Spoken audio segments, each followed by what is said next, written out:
Assalamualaikum warahmatullahi wabarakatuh. Salam kader Mualimin Muhammadiyah Yogyakarta. Saya harapkan para siswa dalam keadaan sehat dan siap menerima pelajaran kimia serta selalu sabar dalam menghadapi COVID-19 ini.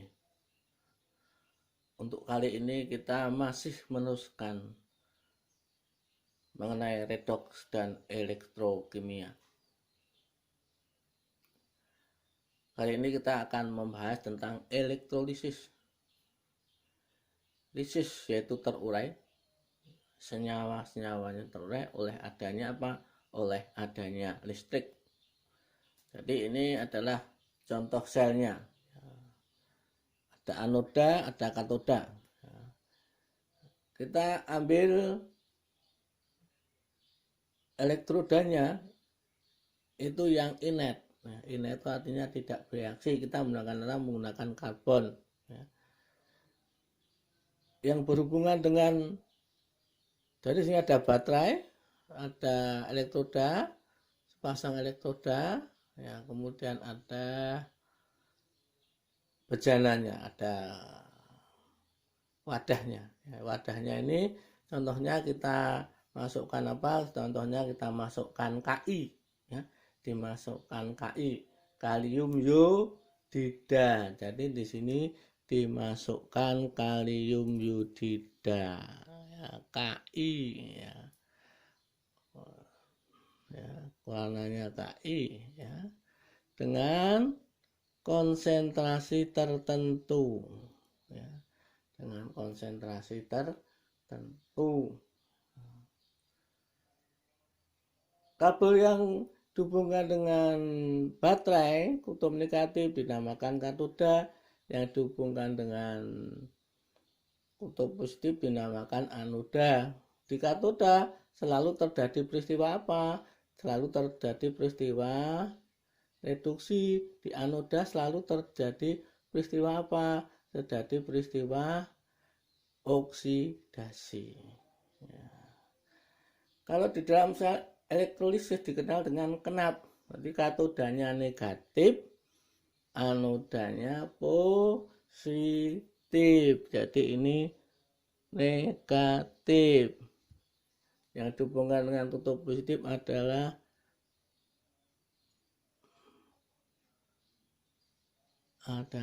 positif. Nah, jadi kebalikan dari sel elektrokimia. Kalau sel elektrokimia itu anodanya adalah kutub negatif. Ya. Reaksinya elektrolisis Ki, ya, bentuk larutan akan menjadi K+ dan imin. Ya. K+ akan ke katoda. Lalu terjadi peristiwa reduksi. Dalam hal ini karena ada air, yang tereduksi adalah airnya. Dari H2O menjadi H2+OH-. Mana buktinya kalau tereduksi? Ini hanya bilangan oksidasinya +1 menjadi 0, berarti reduksi. Mengapa kok yang tereduksi air bukan K+-nya? Karena untuk golongan logam-logam 1A, golongan 2A, kemudian Al, itu yang tereduksi adalah airnya. Ya. Jadi nanti di dalam apa? Di dalam katoda akan ada timbul gelembung-gelembung. Ya. Gelembung-gelembungnya apa ya? Gelembung-gelembungnya ternyata adalah hidrogen. Jadi sini ada gelembung-gelembung. Gelembung-gelembungnya adalah hidrogen. Kemudian iminnya, karena imin matanya negatif, ini akan ke yang matanya positif, akan ke anoda. Dalam hal ini iminnya yang teroksidasi. Mana buktinya teroksidasi? Dari biloknya -1 berubah menjadi 0, ya. Naik. Mengapa iminnya yang teroksidasi. Ya, karena dia bukan sisa asam oksi. Kalau nanti di sini adalah sisa asam oksi, ya, ada SO42-, ada NO3-, ada PO43-, maka dia tidak tereduksi. Tidak teroksidasi. Yang teroksidasi adalah airnya. Menjadi apa? Airnya H2O-nya akan berubah menjadi oksigen. Jadi nanti kalau di anoda terjadi apa? Oksidasi adalah air, maka di sini akan timbul gelembung karena apa? Karena adanya oksigen hasil oksidasi H2O. Nah, nanti kita bisa menghitung dari apa? Berapa banyaknya zat yang terjadi. Contohnya di sini di anoda. Rumusnya bagaimana? Rumusnya adalah massa yang terjadi sama dengan massa ekivalen dikalikan arus listrik dikalikan waktunya dibagi 96.500. Mengapa di sini angkanya kok 96.500? Karena 96.500 itu sama dengan 1 Faraday. Faraday itu orang yang menemukan elektrolisis, ya. Jadi kalau ada apa dialiri listrik sebanyak 96.500, maka massa yang terjadi adalah satu massa ekivalen. Contohnya di sini Cu, ya Cu. Contohnya tembaga. Kalau kita listrik yang dialirkan adalah 96.500 coulomb, maka yang terjadi adalah AlCu. Contohnya berapa? 63,5, ya. Contohnya di sini 63,5 dibagi dengan 2, ya, akan terjadi 31,75 gram. Nah, makanya mengapa di sini 96.500, ya.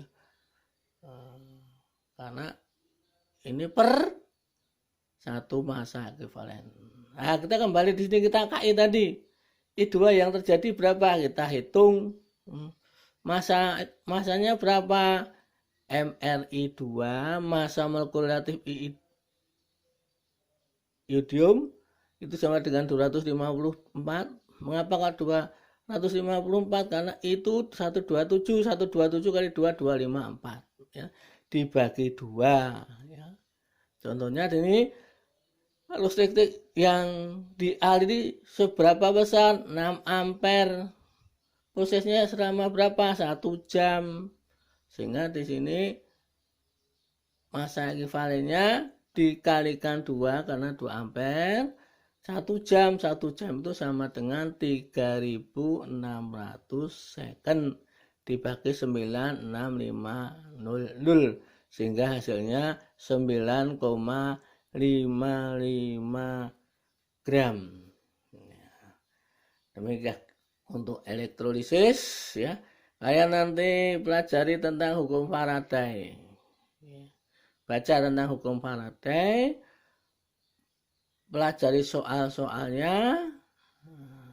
Kalau masih ragu, ditengok lagi teorinya, ya. Silahkan kerjakan soal-soalnya, mungkin di tempat kuis, mungkin di tempat tugas. Nah, nanti dilihat seperti kemarin, baik yang tidak mengerjakan tugas, sebagian yang mengerjakan adalah sebagian besar adalah 6-1, yang kelas lain hanya 1 orang, yang kelas lainnya lagi 1 orang, ada yang 1 kelas tidak mengerjakan untuk kuisnya, ya. Terima kasih atas perhatiannya. Wassalamualaikum warahmatullahi wabarakatuh.